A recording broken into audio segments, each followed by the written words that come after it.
তো এখন মোটামুটি সকালবেলা 11টা বাজে, এখন সবে গেট ওপেন হলো, এখন একটু মোটামুটি ফাঁকাই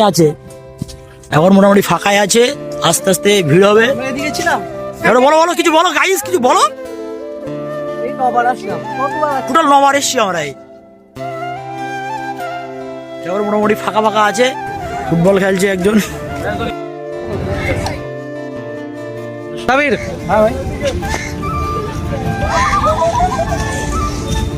ভেতরে ইকো পার্কের ভেতরে ফাইনালি এসছে আমাদের গাড়ির ড্রাইভার। আগের সময় 10 টাকা ভাড়া নিয়েছিল, ওই জন্য তুলে নিয়ে এসলাম, বলতে ভাড়াটা 3 টাকা। তো এখন সকাল সকাল খুব ফাঁকা ফাঁকা পার্ক। এদিকে লেক আছে, মোটামুটি এখনো কুয়াশা কাটিনি, আজকে মনে হচ্ছে রোদ্দুরের মুখ দেখতে পাবো না অত সহজে, আজকে প্রচুর কুয়াশা আছে। আর আমরা যাচ্ছি আইফেল টাওয়ারের দিকে, এখন আইফেল টাওয়ারের দিকে যাচ্ছি আমরা, 1 নম্বর গেটের দিকে।